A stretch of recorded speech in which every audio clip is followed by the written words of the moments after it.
Cine Garage. Aquí cabe todo el cine. Con Eric Estrada. Retrovisor. Disponible en iTunes, Spotify, Patreon y puentes.mx. Presentado por Vans. Hola, yo soy Eric Estrada. Hola, Rafa Rufus. Hola, ¿cómo estamos? Muchas gracias por invitarme. No voy a hacer mayor introducción. Ya saben cómo nos las gastamos en los retrovisores. Bienvenidos a todos y a todas. Muchas gracias por estar aquí.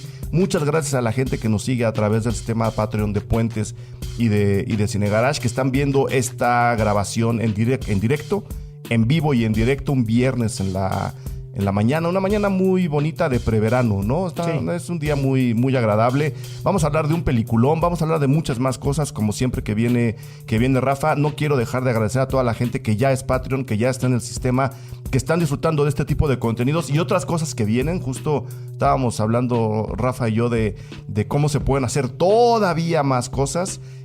Ustedes lo están disfrutando, inviten a la gente a que lo haga, para que este proyecto pueda seguir caminando, pero sobre todo para que ustedes puedan seguir acercándose a gente tan valiosa como el buen Rafa. Entonces, te quiero agradecer de nuevo que estés presente aquí con nosotros. Al contrario, siempre es un honor. Muchísimas gracias a Russo, Eric, gracias por abrir los micrófonos y para que platiquemos de esta extraordinaria película y un poquito más allá de la película, ¿no? Creo que la película es interesante en sí, pero el más allá creo que es donde va a estar lo sabroso. Correcto. Porque la película, pues, pocos taches tiene. Vamos a explicar un poco la historia de este programa. Hace algunos meses, empezando el año, fue que grabamos sobre Atrapados sin salida. Sí. Una película de Milos Forman, que en ese momento nos llamaba mucho la atención porque, pues bueno, todo ocurre adentro de un hospital psiquiátrico, el personaje se debate entre la locura y la razón, lanza mensajes muy poderosos, especialmente para el Estados Unidos de esa época, y revisando en ese momento las fechas, las películas, los cruces, vimos que el buen Milos Forman en el 84, es decir, hace... creo que 35 años. Yo nací en el 84, no sé en qué mes lo haya hecho la película, pero... En México se estrenó en abril, pues ya estamos, pero del año cumplidos. Siguiente. Entonces yo creo que fue a finales del año... 34, 35 años, pero ya es un ratito. Lo cual vuelve a cuadrar. Son 35 años de esta película, la película Amadeus, que Milos Forman filma con un guión de Peter Schaffer. Y pues bueno, hablando del personaje de Jack Nicholson en Atrapados sin salida, de repente empezamos a ver varias similitudes con el personaje que arman en Amadeus alrededor de Wolfgang Amadeus Mozart. Me explico. Es una película biográfica. Tentativamente sí, porque se toma muchas libertades. Tiene sus libertades, pero no está tan alejada, ¿no? No está tan alejada. Digamos que es una biografía cinematográfica confiable, ¿no? O sea, podemos decir que conocemos la vida de Mozart si vemos Amadeus. Un poquito más cercana que Bohemian Rhapsody, ¿no? Mucho más, mucho mejor, ¿no? Conforme pasan las horas, me va gustando menos Bohemian Rhapsody, déjame decirte. Pero a lo que voy es que el personaje en sí que arma Tom Hulce alrededor de la figura de Mozart es una especie de metáfora, símbolo. No es una persona real, no quieren que lo veamos como una persona real. No. Es como un provocador dentro de un mundo que Milos Forman está construyendo alrededor de él, como lo fue el propio Amadeus. Es decir, está utilizando la personalidad de Amadeus para exagerarla un poco en la película y que entendamos el golpe que este hombre representó en la época y en los países en donde vivió. Sí. ¿No? Por ahí vamos bien. Por ahí vamos bien. Y digo, arma toda la historia alrededor de las narraciones de Antonio Salieri, que también creo que vamos a empezar a hablar de él muy pronto.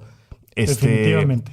Y la película es sensacional, ¿no? La recreación de época es muy buena, el ritmo es alucinante, la bomba que representa Tom Hulce funciona a la perfección, ¿no? Es un provocador. Se tomó un poco las libertades que Sofía Coppola hizo se tomó al mismo tiempo con María Antonieta. Es decir, la apariencia de Amadeus, de Tom Hulce en la película, es muy punk, por un lado, ¿no? Con Sí. el cabello recortado de cierta forma, las actitudes, ¿no? El señor se rasca de repente en lugares donde uno no se puede rascar. Sí. Quiero decir, en lugares, en situaciones dentro del palacio, Sí, ¿no? en escenarios. En escenarios en donde uno no debería tener comezón. A él le da igual y se rasca y se saca los mocos y se ríe estruendosamente. Sí. Es un rebelde en una época de mucho protocolo. Sí. ¿No? Y esa representación funciona para lo que la película está contando. Al mismo tiempo, obviamente es tremendamente musical en muchos sentidos, tanto en lo visual como en lo sonoro.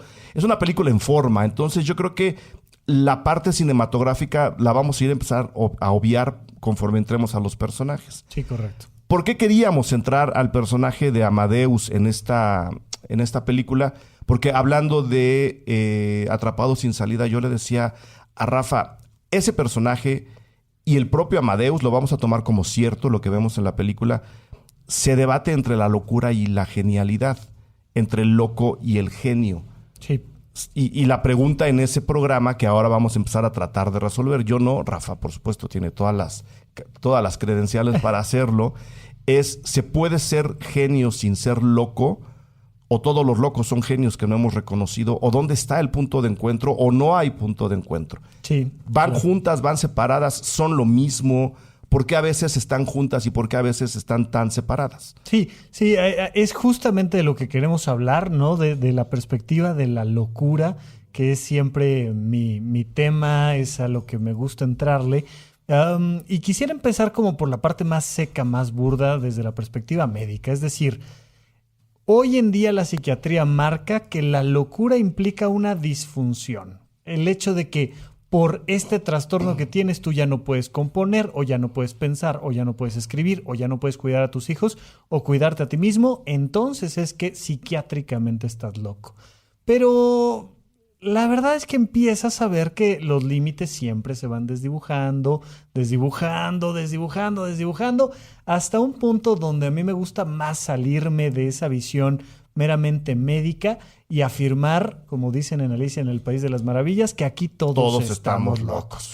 Porque solo desde mi perspectiva hay dos posibilidades. O la locura no existe y nadie está loco, o la locura existe y todos lo estamos, ¿no? Desde el punto de vista cultural, no solo es más útil para entender lo que pasa en el mundo, sino incluso más atractivo para estudiar lo que pasa en el mundo, aceptar que todos estamos locos. Por supuesto. Y o sea, lo digo desde mi punto de vista. claro, es que es mucho más nutrido, es mucho más abierto, es mucho más humano y nos permite entonces ahora sí hablar de la locura en el arte, pero de la locura en la sociedad, pero la locura en las leyes, pero la locura en todos lados. Y justamente a mí lo que me encanta de la película es que te la cuentan desde dentro del psiquiátrico. Uh-huh. La primera escena es, te meten al hospital psiquiátrico de ese momento y el que está adentro del psiquiátrico no es Mozart. No. Es Salieri. Y digo, aquí está el maestro Russo, no me dejará mentir, pero es esta gran pregunta que se ha hecho con Batman y el Joker de decir, ¿cuál de los dos está loco o los dos están locos? ¿O cuál está más loco? O cuál está más, pero son dos versiones de una locura muy intensa en sus dos extremos. Entonces tenemos sí a Mozart, que es completamente revolucionario, que rompe todas las reglas, tanto dentro de la música como dentro de toda la estructura social. Pero también tenemos al otro loco hablando con Dios todo el tiempo, pensándose él mismo como una divinidad fracasada. Uh-huh. Y entonces como el más grande de los mediocres se define a él, y cómo esto lo lleva a una depresión y un proceso de culpa que lo lleva a un intento suicida en las primeras escenas de la película. Entonces ahí abrimos, con eso abrimos, ¿no? Y justo ahí yo creo que es donde va a estar el debate entre los dos personajes y en donde yo me gustaría que se apuntara un poquito más sobre lo que es estar loco. Tú dijiste ahora, él se ve como una deidad fracasada, ¿no? Como alguien que debió haber sido más grande y no lo es. Eso, claro, en mi muy poco entendimiento de la psicología y de la psiquiatría, es una frustración, ¿no? Sí. Él tiene una frustración, un complejo. ¿Se puede ser loco sin tener complejos o una cosa va pegada con la otra? Unos nutren a la locura o la locura viene derivada de un grupo de de complejos y de frustraciones. Claro. Me gustaría tratar de entender eso un poquito más. Sí. Esto que mencionas técnicamente se llama una herida narcisista. Es cuando dices, yo soy, y saca de las que resulta que no eres. Que no eres lo que crees que eres. Que no eres de ese tamaño, y entonces viene todo este proceso de frustración. En ese sentido, el punto clave de la locura está en la intensidad. Todos estamos locos. Mezcalito. Gracias, señor, gracias.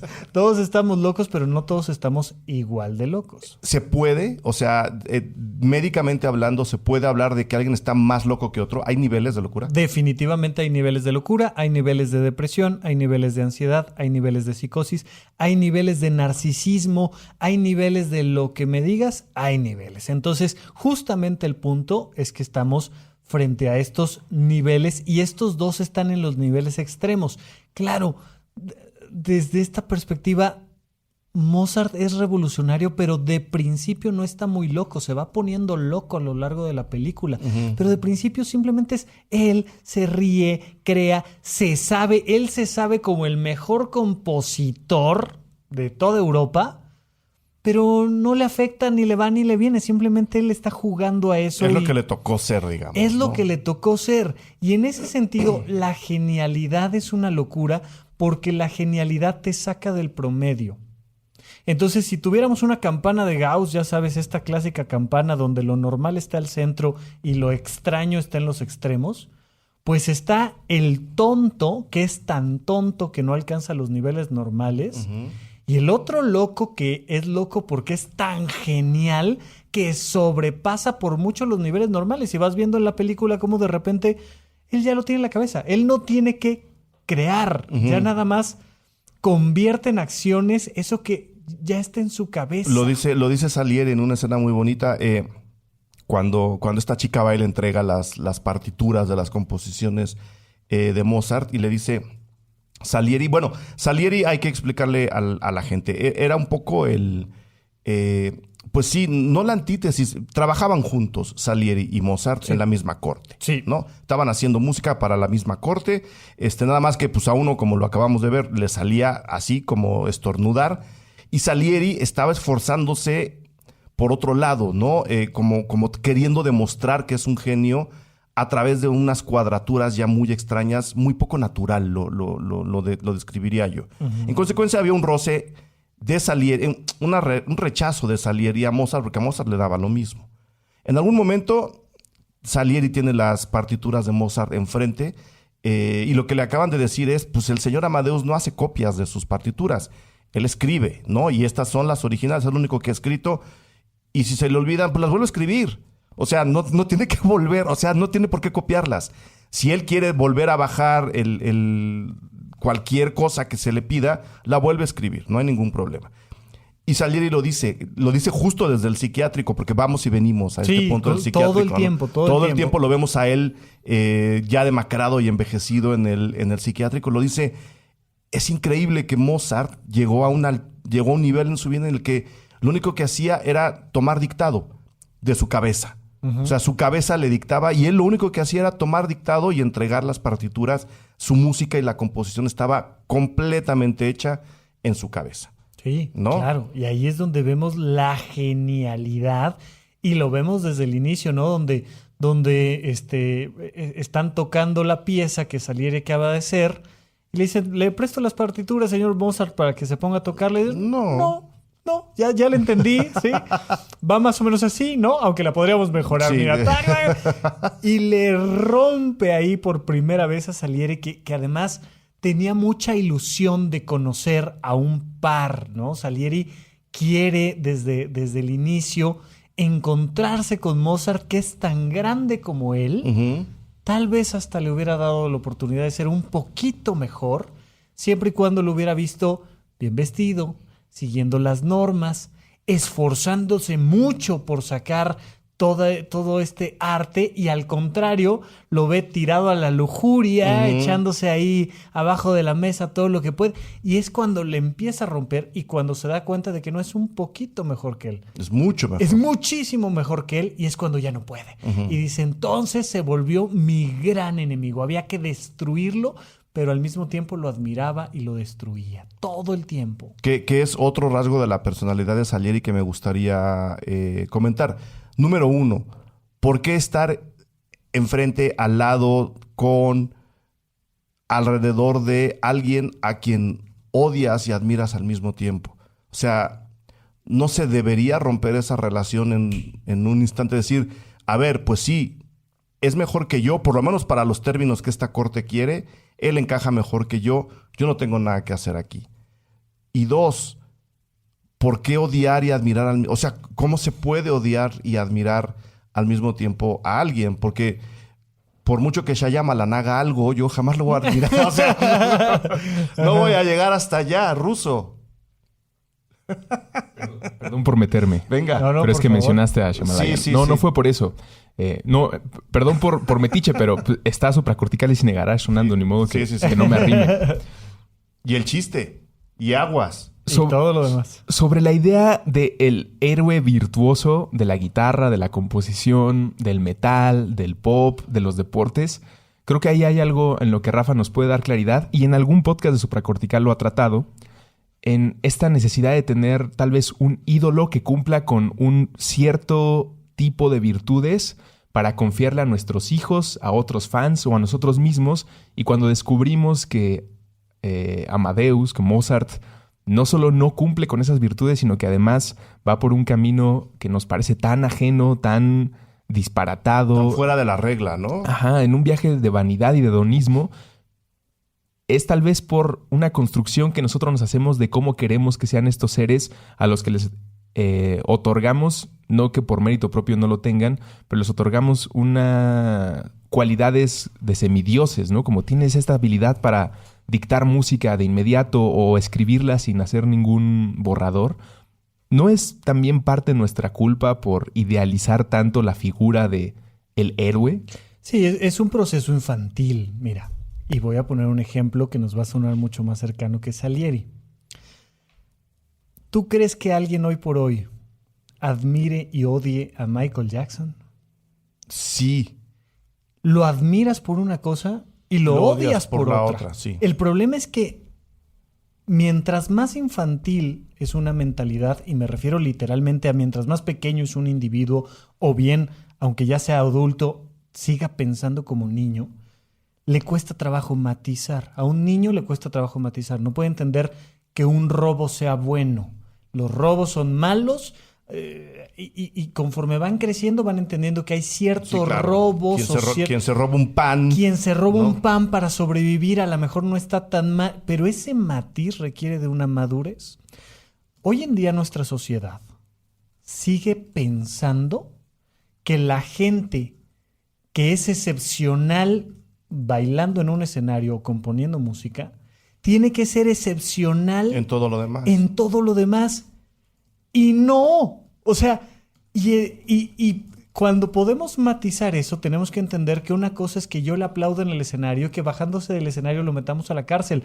Tampoco tiene nada que ver una cosa con la otra. No le vamos a permitir que se brinque ciertas reglas que ponen a la sociedad en riesgo, pero no le vamos a negar el genio. ¿Qué pasa? Que Salieri tiene una mentalidad muy infantil.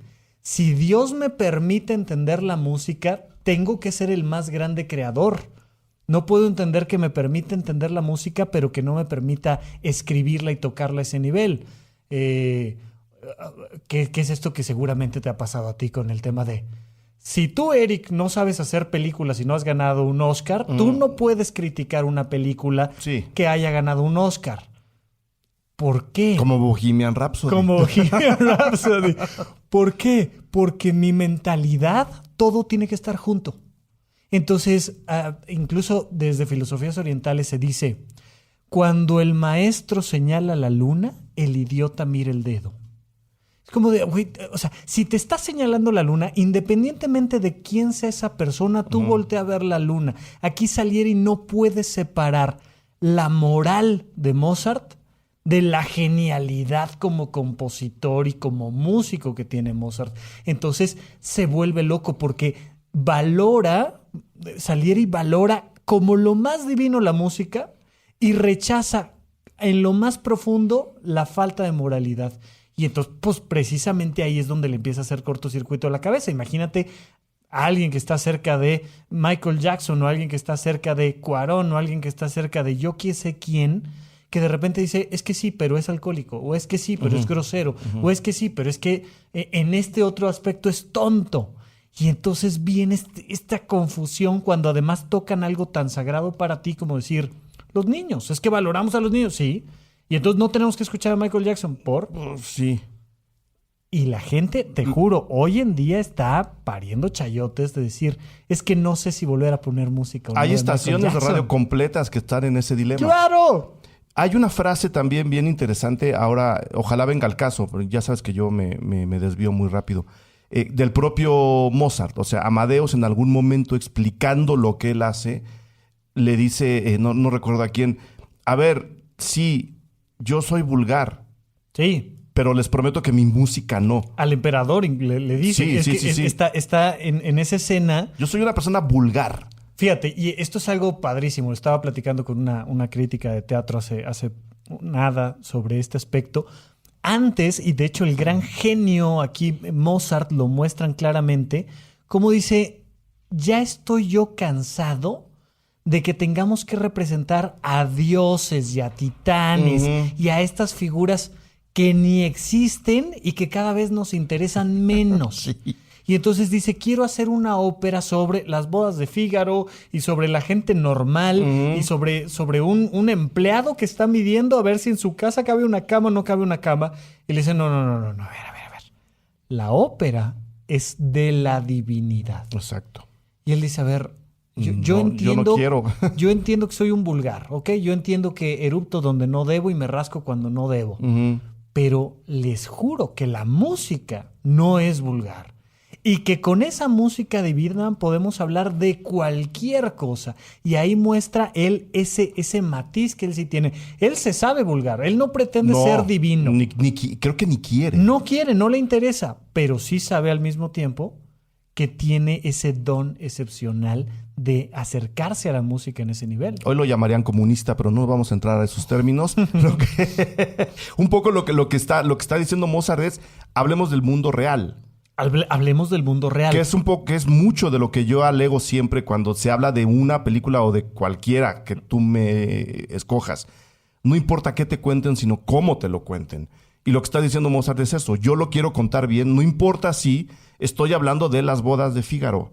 A mí los Tristanes y los Isoldas ya me tienen cansado. Eso a la gente de donde yo vengo, ¿no? Porque él no era de sangre azul, No. que era el otro grave pecado dentro de la corte frente a Salieri, ¿no? Como alguien que no tiene sangre azul. Número uno, no sé si les suena mucho de lo que se discute ahora. ¿Cómo es posible que alguien que venga de tan abajo Claro. pueda estar en donde yo estoy, pueda tener lo que yo tengo y no solo eso, sea más talentoso que yo? Claro. ¿No? Y esa otra frustración social, clasista, despectiva de Salieri me llama mucho la atención. Creo que es lo que más rabia me da de ese personaje.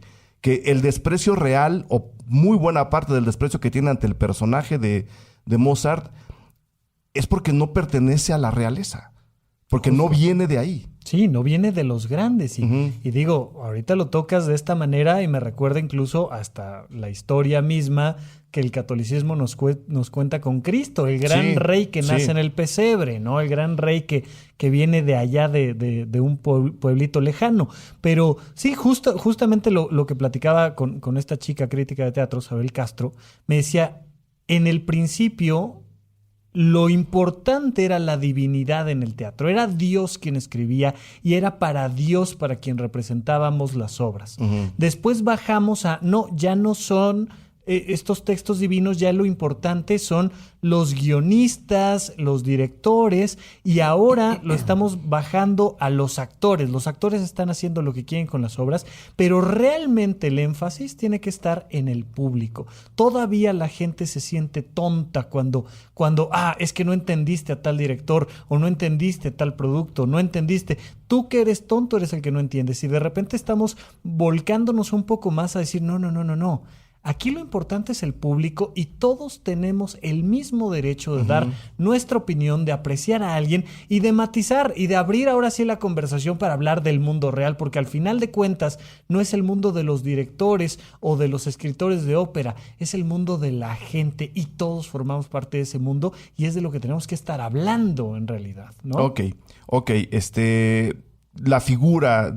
Bueno, Mozart, ya hablamos un poco de lo que es ser genio, ¿no? Sí. Creo que la definición misma lo dice. Es alguien que está por encima de la razón, ¿lo podríamos tener así? Sí, de principio está fuera de la normalidad. O sea, puede hacer cosas que los otros no pueden. Que es lo que les acabamos de contar de Amadeus, ¿no? Tener toda su obra en la cabeza, grabada, lista para ser transcrita en el momento que él lo decida. Eso es una genialidad. Y ese es uno de los dos aspectos de la locura. De el que tiene tal capacidad que puede lo que los demás.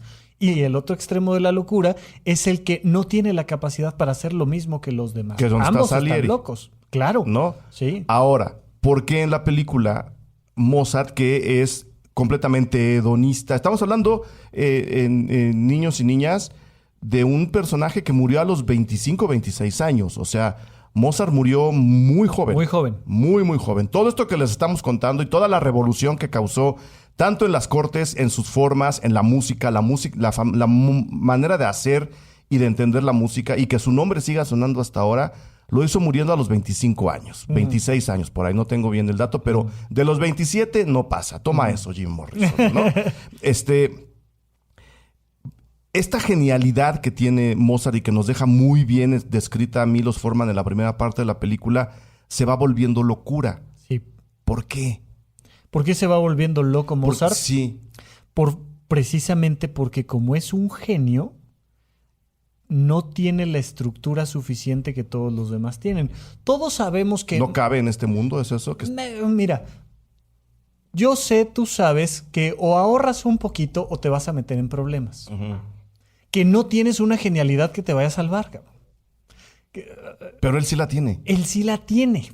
Y la lleva a un extremo donde descuida esta parte. Él sabe que la próxima obra que haga va a ser revolucionaria, pero no le preocupa sentarse a hacer números para decir, pero a ver, tengo que dar tantas funciones antes de hacer la inversión, tengo que garantizar que llegue tanta gente.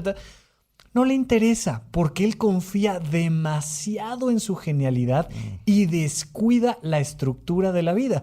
Yo en el podcast siempre les digo, ¿por dónde empezamos a poner la vida en orden? Come bien, duerme bien, hace ejercicio y ten actividades recreativas. Siempre se los digo, porque le da un mínimo de acotamiento, de estructura a tu vida. Ya si de ahí eres genial, maravilloso, pero tienes que cuidar tus finanzas, tienes que cuidarte los dientes, tienes que comer adecuadamente. Mozart tan se sabe genio que descuida, como todo adolescente, el cuerpo. ¿Qué pasa en la adolescencia? Que de repente te empiezas a dar cuenta de que cada día eres más capaz de... Y entonces te descuidas, dices, ¿qué? ¿Hace frío? ¿Cuál? Sí. Así me salgo. Oye, no he comido en 3 días, no me importa. Voy a jugar fútbol 3 partidos seguidos y al rato me voy de fiesta y me voy a meter un reventón de miedo. O al revés. Las de crudas que jugué yo en el fútbol conectas, americano. Claro, y descuidas el cuerpo porque confías demasiado en él. Sí. Es conforme vas envejeciendo que te empiezan a dar trancacitos en las costillas que dices, mira, mejor me tapo, mira, hoy duermo temprano, no me voy en ese vuelo, me voy en el siguiente, y vas empezando a cuidar la vida.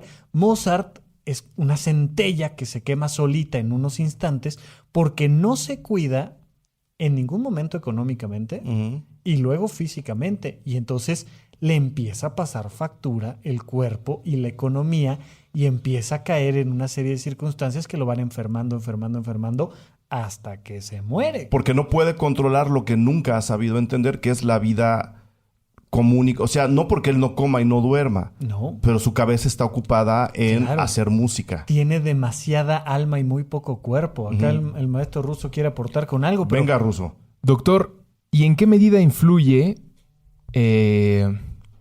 la cantidad de entusiastas de el genio para su camino hacia la locura? Voy a poner un ejemplo más actual, que es uno de mis músicos favoritos, Kanye West.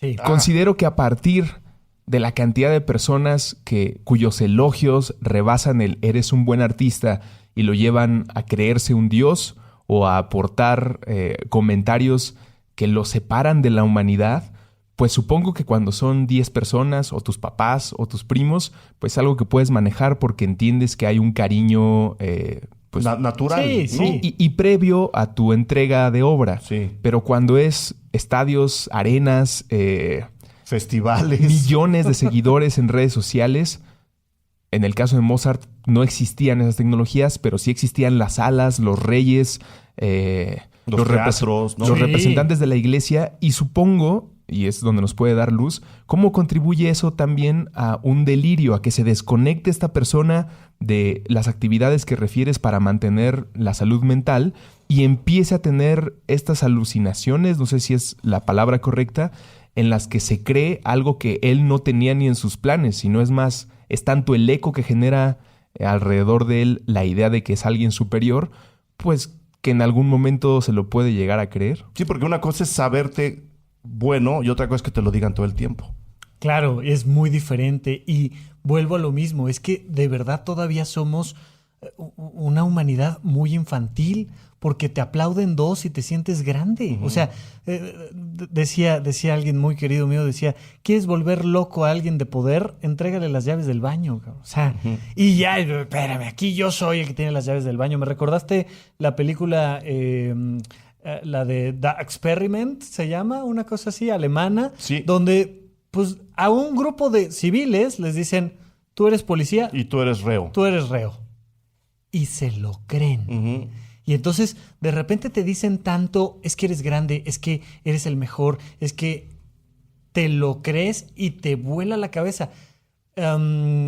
Calderón de la Barca tiene una obra de teatro que se llama La vida es sueño. Ujú. Y ahí te va mostrando cómo en este texto, en este fragmento más conocido de toda esa obra, que dice, sueña el rey que es rey y vive con este engaño mandando. Nos pasó ahora con Juego de Tronos, que vemos ahí a este pequeño reyesito escuincle, que desde niño le han dicho que él es el rey, Sí. y que cuando le dan la corona, pues se le bota la canica, porque él cree que lo que le están diciendo es real.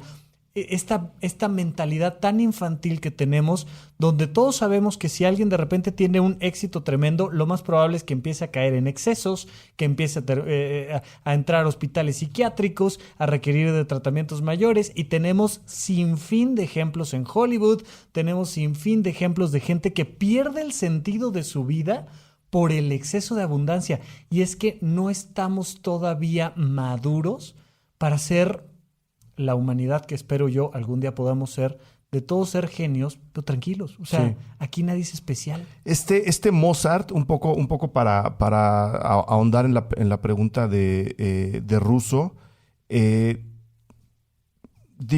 Kanye también es una persona joven. Yo tengo ahí un matiz. Yo creo que lo de Kanye todavía no llega a delirio. Yo creo que es un personaje que él mismo está alimentando, sabiendo que lo puede vender y sus consumidores saben que es un personaje que les gusta consumir. Es decir, no lo critico. No creo que esté loco. Lo sabremos pronto. Lo sabremos Pues- pronto. Yo no creo de que de verdad se crea Dios. Es un personaje que está lanzando al mundo, No, creo que son declaraciones incendiarias sabiendo que lo son. para poder capitalizarlo. Exacto, sí. Hay una entrevista en BBC en la que Kanye dice, digo esta clase de cosas porque como hombre afroamericano que empezó su carrera musical o artística en el rap, es muy fácil para la sociedad o la industria etiquetarme como tú eres negro, tú haces rap, tú eres un rapero. Tú no puedes hacer ninguna otra cosa más. Tú eres solo este artista. Y en su viaje de hombre del Renacimiento, pues su coraje o la manera de desatar la polémica es decir, yo puedo decir que soy lo que sea. Claro. Si se me ocurre decir que soy un dios y alguien se lo compra. puedo decir. Pero recientemente en otra entrevista que ya está disponible en Netflix con David Letterman, en esta nueva serie maravillosa que se llama Mi siguiente invitado no necesita presentación, Kanye habla sobre salud mental. Probablemente el doctor, no que le tenga que dedicar un episodio, pero le llamará la atención porque a mí ya me parece una persona que está no en la mejor salud mental posible. Él explica que está tomando medicinas, que hay un grupo de psiquiatras que van cada semana a su casa para revisar, para darle la dosis y Un que enfrente de él grupo. se lo tome. Sí, él habla también de que él tiene acceso a un a un servicio privilegiado de salud mental, pero que también las condiciones en las que se encuentra es un problema de bipolaridad que lo afecta mucho. Ahora, y es una de las personas que más admiro, siento que esto es parte de un circo que él está armando. Eso es lo que yo de digo. ninguna manera me atrevería a decirle a alguien que dice que padece esquizofrenia o bipolaridad que está mintiendo. No. Estamos hablando de Kanye y sus Exactamente. personajes, ¿no? Pero creo que junto a Mozart, y es la única manera en la que yo los compararía a nivel entrega de obra y arte, creo que no hay comparación. No. Mozart está en otro nivel. No vayas para allá. Pero sí a nivel fama. Y creo que ahí es donde Kanye y Mozart pueden llegar a ser comparados con industrias y alcances de audiencias distintos.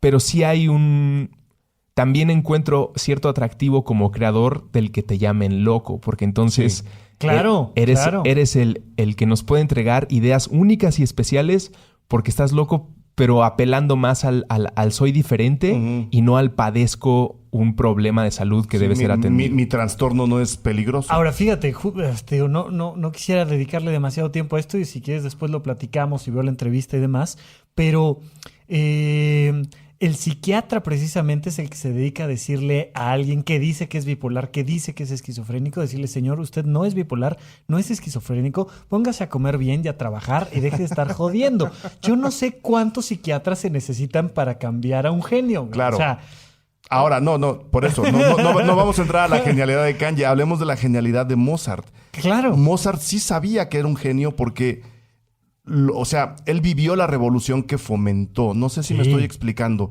Él vio cómo el mundo cambiaba a través de su música, que es un privilegio que muy pocos creadores, si no es que ninguno otro, han tenido. Y él, creo que parte de la locura y de la alimentación de a mí el mundo real no me importa, no me afecta, no lo necesito, fue por eso, porque la revolución que él empezó la vio funcionar justo enfrente de él.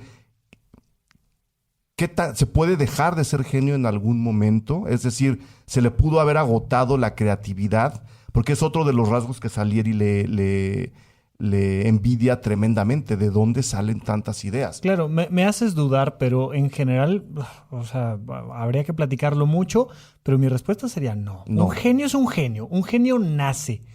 Y si no se cuida, un genio se deshace. Se deshace el cuerpo, se deshace la salud mental y por deshacerse probablemente el día de mañana va a dejar de producir adecuadamente. Pero en psicología y en psiquiatría se habla del temperamento y carácter. Uno de ellos, naces con él, o sea, ya eres en el momento en el que naces. Y todo lo demás es fomentarlo a través del trabajo, la educación, la formación, etcétera, etcétera.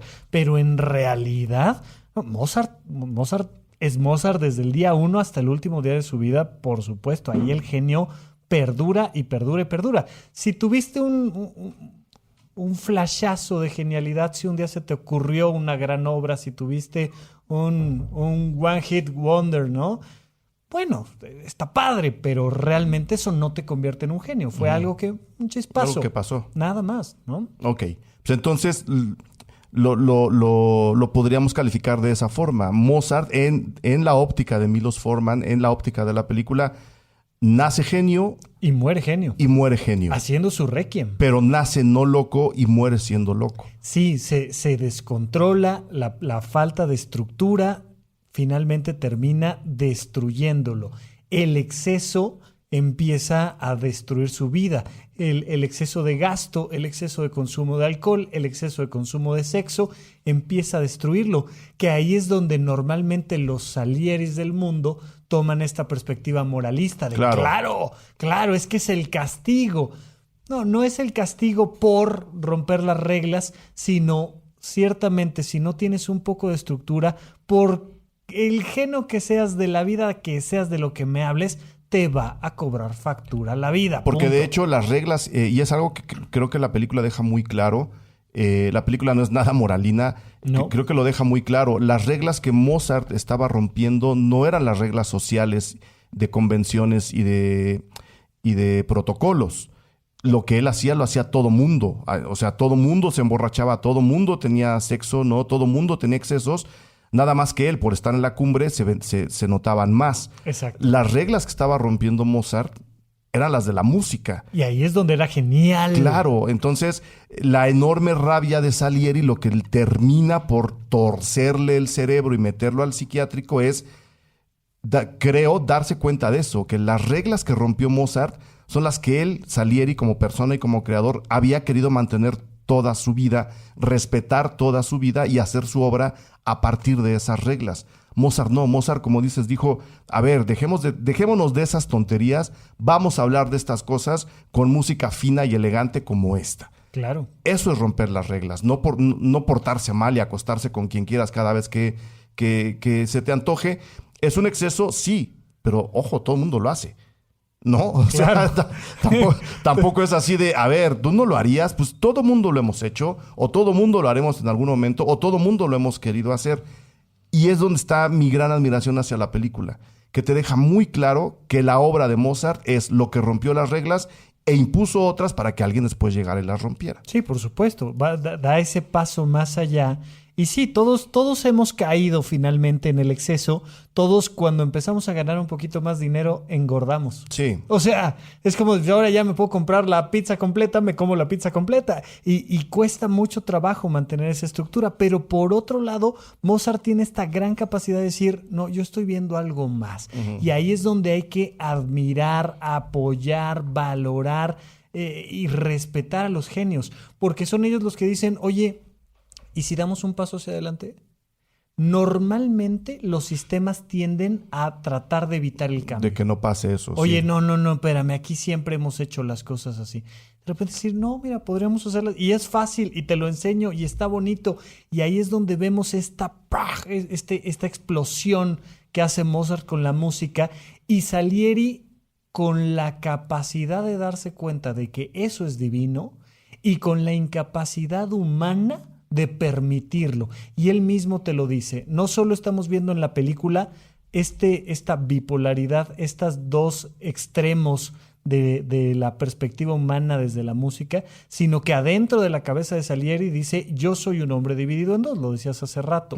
Tengo la capacidad para admirar a Mozart, pero tengo la incapacidad para permitirle estar vivo. Y lo mata, y entonces, bueno, lo mata desde su perspectiva, Sí. y entonces resulta que genera en él una culpa tremenda. Yo tampoco puedo estar vivo. Y genera esa dualidad, ese choque que lo lleva hasta el psiquiátrico. Lo dijiste hace rato también, y la película termina ahí. Si no lo saben, digo, tampoco es que... No, o sea, oye, ya de hace 35 años, ¿no? sí hace vale, ¿no? Pero digo, véanla, pero un poco hacia donde nos lleva la película, es decirnos, este señor tuvo tal nivel de iluminación que viendo la muerte tan cercana escribe su propio Requiem, ¿no? Sí. Que creo que es además una de sus obras más conocidas, ¿no? Sí. Yo creo que de todo lo que he escuchado yo de Mozart es mi parte favorita de su obra, justo el Requiem, con todo lo doloroso y lo oscuro y lo dark y gótico que es. Como debe de ser. Claro, y del otro lado Salieri está como... no ve el final de su propio sufrimiento. Mozart sí. Creo que desde ese punto de vista lo hace una especie de loco feliz, sabiendo que su sufrimiento o su paso por donde sea que él se considere estar, sabe en qué momento va a terminar, y Salieri no ve en qué momento va a terminar su sufrimiento. Hay locura festiva y locura oscura. Este es un punto importantísimo. Al final de cuentas, lo único que importa es lo que tú te dices a ti de ti mismo. Eso se llama autoconcepto y eso es lo que da como resultado la autoestima. El día que tú, Eric, yo, Rafa, todos los que nos están escuchando se vayan a morir, porque a todos nos va a pasar, todos vamos a voltear para atrás y nos vamos a preguntar, total que quién fui, total que quién soy. Si tu respuesta a eso no es positiva, vas a morir en un grito de dolor. Si tu respuesta a eso es positiva, independientemente de cómo hayas vivido, vas a morir feliz. El Quijote de la Mancha, Alonso Quijano, se muere y en estas últimas escenas del libro de Cervantes, le dicen, maestro, pero es que levántese, usted es el Quijote de la Mancha. Y dice, no, espérame. Yo soy Alonso Quijano, el hombre que vivió loco y murió cuerdo. Esa es el punto de cortura donde dice, sí, soy Alonso Quijano, no necesito ser el Quijote, que es lo que Salieri nunca logró, nunca dejó atrás al Quijote, se muere con esta necesidad de ser el Quijote. Y Alonso dice, no, yo soy Alonso Quijano, el hombre que vivió loco y murió cuerdo. Ok, ahí está. Ahí está la recomendación para ver Amadeus, película que ya quedamos, está cumpliendo 35 años, 1984 se estrenó, dirigió Milos Forman, Peter Schaffer es el guionista de la película. Se puede encontrar. ¿Tú dónde la volviste a ver? Yo la compré en iTunes. Ok. Y nada más que está doblada, está en YouTube completa, pero por favor, Debe estar en DVD Blu-ray. Sé que Sí. ahora casi nadie tiene reproductores, pero... Estuvo mucho tiempo en Netflix y cada que vengo a hablar contigo las bajan Sí, y las bajan sí, de sí, Netflix. sí. Pero gástenle, o sea, de verdad es una película que ojalá un día después tú puedas analizarla un poquito más a fondo como película, pero a mí me parece una maravilla, o sea, Sí. por donde la veas está increíble. Sí, es una gran película. Por eso tampoco quería meterme ahí porque el otro enfoque, el hecho de traerte aquí, pues era también lo interesante. Yo creo aún así que se la antojamos a muchas personas. Ganó el Oscar ya nomás como último Colofón. jalón. Mejor película. Estos son los Óscares ganados. Perdió, de todas las nominaciones que tuvo, solo perdió 3. Se quedó con mejor película, se quedó con mejor actor, que fue F. Murray Abraham, mejor director, Milos Forman, mejor guión, basado en un material previamente escrito, que es La vida de Mozart, por supuesto. Mejor dirección de arte, obvio. Mejor diseño de vestuario, obvio. Mejor sonido, tenía que ser, ¿no? Sí. Si la película está hablando Sí. de la vida de varios músicos. Mejor maquillaje. Y era una época en la que los Óscares no se los daban a cualquiera. No era así tan fácil. Todavía había esperanza en el mundo. y ahí están los Óscares de Amadeus. Mil gracias, Rafa. Gracias, Eric. Muchas gracias. Nos veremos pronto, lo prometo. Sí, señor. Gracias a todo mundo que nos estuvo escuchando durante la transmisión en vivo de este episodio. Pasen la voz a la gente que todavía no es Patreon. Ya vieron que van saliendo beneficios. A los que ya lo son, mil gracias. Y vayan a ver Amadeus de cualquier forma que se le encuentren. Ruso, mil gracias. Cine Garage. Aquí cabe todo el cine. Con Eric Estrada. Retrovisor. Disponible en iTunes, Spotify, Patreon y puentes.mx. Presentado por Vans.